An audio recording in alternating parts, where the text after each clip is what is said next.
Je pouvais pas continuer sans sortir de vidéo. Alors bien évidemment, j'avais beaucoup de problèmes, beaucoup de soucis ou de cela. Je suis revenu. Bon, je vous explique tout. En fait, j'ai perdu tous mes fichiers. Sur mon PC, j'ai perdu tous mes fichiers. Que ce soit pour mes projets professionnels, que ce soit pour mes projets personnels, j'ai perdu tous mes fichiers. Je n'avais plus rien. Mes mixages sur mes montages vidéo, que ce soit n'importe quoi. Mes photos, mes vidéos, tout j'ai perdu. Et donc c'est pour ça que j'ai pris beaucoup de temps pour me renouveler d'abord, pour terminer avec certains soucis, certains problèmes, et du coup pour sortir cette nouvelle vidéo. 3 clés pour renouveler son intelligence. L'une des choses que Dieu nous recommande après la nouvelle naissance, c'est le renouvellement de l'intelligence. Ne vous conformez pas au siècle présent, mais soyez transformés par le renouvellement de l'intelligence. Donc on nous demande ici de nous transformer. On nous demande de nous transformer par un renouvellement de ce qui se passe à l'intérieur de nous-mêmes. Tout changement commence par la pensée, par le mental, par l'intelligence. Juge 6. Les enfants d'Israël firent ce qui déplaît à l'Éternel. Et l'Éternel les livra entre les mains de Madian pendant 7 ans. Nous allons voir le système de réflexion de Gédéon. Nous allons voir ce que Gédéon pensait de lui-même. Nous allons voir que Gédéon entretenait des pensées négatives. Nous allons voir que Gédéon n'avait pas des pensées qui lui permettaient de sortir de sa situation. Et nous allons voir à quel point Gédéon était enfermé par son système de réflexion. Il était enfermé par sa façon de penser, par ses blocages. Le contexte, c'est que le peuple d'Israël est livré dans les mains de Madian. Et c'est l'ange qui va venir apparaître à Gédéon pour lui parler, pour lui dire qu'il est celui qui va sauver Israël, qu'il est celui qui va sortir Israël de la main de Madian. Dans Juge 6:12, l'ange de l'Éternel lui apparut et lui dit: l'Éternel est avec toi, vaillant héros. Le contexte est tel que Dieu livre Israël dans la main d'un autre peuple qu'on appelle Madian. Et donc, pendant sa captivité, un ange apparaît à Gédéon. Et dans Juge 6:12, la Bible dit ceci: l'ange de l'Éternel lui apparut et lui dit: l'Éternel est avec toi, vaillant héros. Et Gédéon lui dit: voici ma famille est la plus pauvre en Manassé. Je suis le plus petit dans la maison de mon père. Regarde la pensée de Gédéon. Gédéon dit ceci à l'ange: je fais partie de la famille la plus pauvre. Non seulement cela, je suis le plus petit de la famille de mon père. Écoute ce que Gédéon lui dit. Écoute les pensées négatives et les pensées, les blocages que Gédéon a en face de l'ange qui lui est apparu. Voici la première clé. La première clé qui est la plus évidente et la plus importante, c'est déjà premièrement la pensée elle-même.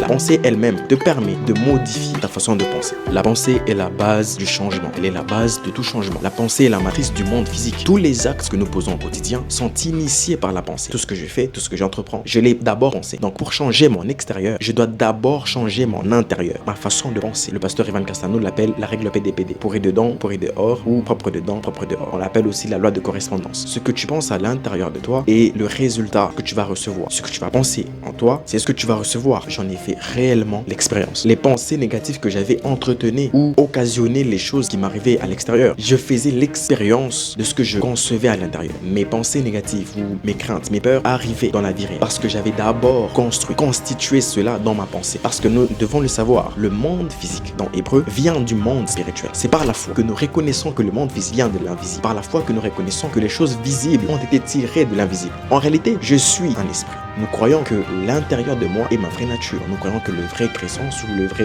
toi qui me suis, ton vrai toi, c'est celui qui est à l'intérieur de toi. C'est celui qui pense à l'intérieur de toi, qui réfléchit, celui qui sent certaines choses. En réalité, dans l'homme, c'est l'esprit. Job dit ceci: ce que je crains, c'est ce qui m'arrive. Le mal que je crains, c'est ce qui m'arrive. À chaque fois que je vais penser à le négatif, je vais attirer à moi le négatif. Ce n'est pas un secret. Tout le monde le sait. Beaucoup de gens ont appris ce qu'est la loi de l'attraction. La loi de l'attraction, c'est attirer à soi ce qui est véritablement à l'intérieur. Pourri dedans, pourri dehors, ou propre dedans, propre dehors. Et même Jésus va dire une chose qui est très contradictoire ou quelque chose qui m'a choqué depuis mon enfance. Je me demandais comment est-ce que Jésus pouvait sortir une telle affirmation. Un jour, il va dire: celui qui a convoité la femme a déjà commis l'adultère avec elle. Comment ça?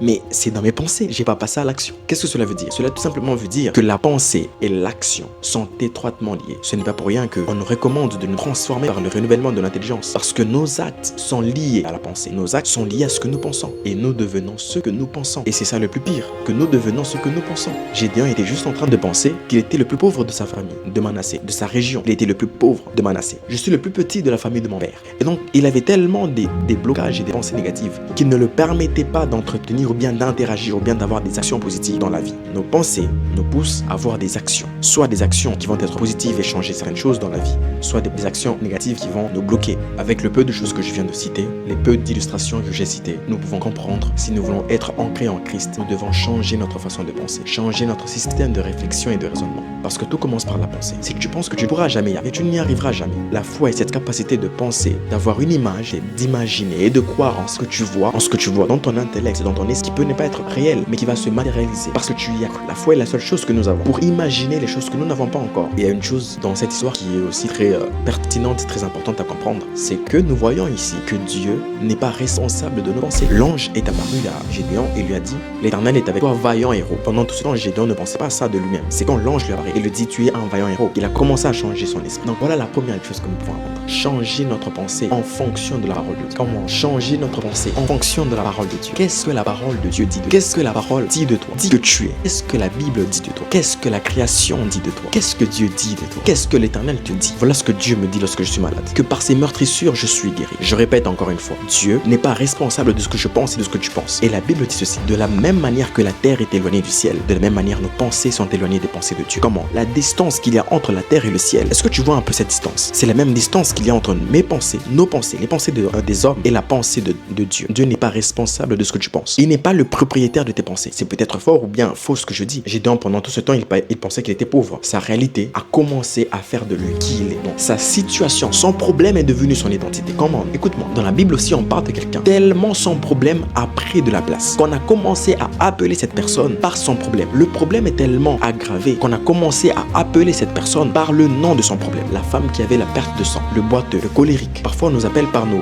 problèmes émotionnels, le bègue, le colérique, le problème physique, le gros, le boiteux, la femme qui avait la perte de sang, nos problèmes financiers, le pauvre. Donc, tellement que le problème est passé, a eu une grande envergure sur la vie de la personne, on commence par l'appeler par son problème. L'identité a même changé. Mais lorsque l'ange lui apparaît, il ne l'appelle pas par son problème. Il ne lui dit pas qu'il est de la famille la plus pauvre de Manassé. Il ne lui dit pas qu'il est le plus petit de sa famille. Mais il l'appelle vaillant héros. Qu'est-ce que Dieu dit de toi? Tu dois l'entretenir dans tes pensées. Tu dois le répéter plusieurs fois jusqu'à ce que tu le crois. Parce que c'est ça la réalité. Parce qu'il est de notre responsabilité de prendre soin de ce que nous entretenons dans notre pensée. De prendre soin de tout ce que nous entretenons en nous-mêmes. Il relève de notre responsabilité d'être positif, d'entretenir des bonnes pensées, de régulariser nos pensées, d'organiser, de gestionner nos pensées. Et si nous voulons nous transformer par un renouvellement d'intelligence, il va falloir attaquer les mauvaises pensées, les pensées négatives. Ce n'est qu'au contact d'avec Dieu que Gédéon a su qu'il était un champion, que Gédéon a su qu'il était un héros. Autrement dit, il se peut que Dieu pense que tu es grand, là où toi tu penses que tu es petit. Il se peut que Dieu pense que tu es un champion, là où toi tu penses que tu es le plus nul. Donc la première des choses, c'est qu'est-ce que Dieu dit de moi? Quelles sont les pensées négatives que j'entretiens tous les jours de ma vie? Parfois, il faut même les écrire. Pourquoi je pense que je pense? Par moment, tu n'as pas réussi dans certains projets, tu penses que tu es nul. Écoute, tu ne peux pas t'identifier à un événement. L'échec est un événement. Ce n'est pas ta réalité. Ce n'est pas une identité. Tu ne peux pas t'identifier à un échec. Maintenant, on va attaquer les mauvaises pensées. Le point A, les causes des mauvaises pensées. Premièrement, nous avons nos expériences. Comme je l'ai dit, tu as l'impression que tu es nul parce que tu as eu des mauvaises notes. Tu as l'impression que tu es nul parce que tu n'as personne qui veut bien sortir avec toi. Nos expériences souvent ont tendance à modifier, à façonner ce que nous pensons de nous.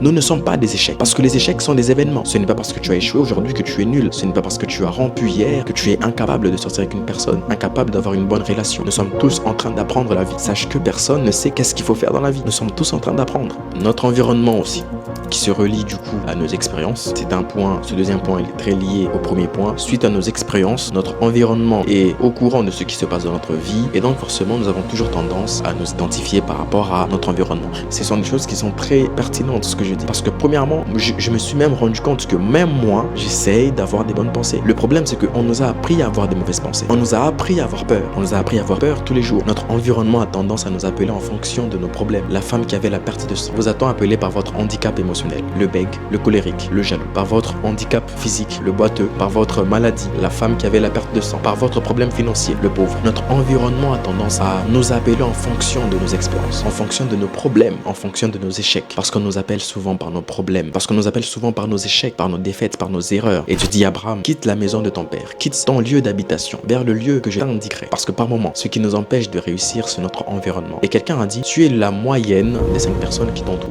Et je dis ceci, ne laisse personne, je dis bien personne, prendre le contrôle de ta pensée, prendre le contrôle de ton esprit. Ne laisse personne te définir. Parce que dès le moment où tu as laissé quelqu'un d'autre le contrôle de ton esprit, crois-moi, tu as perdu. Le moment est venu où tu dois reprendre le contrôle de ton esprit.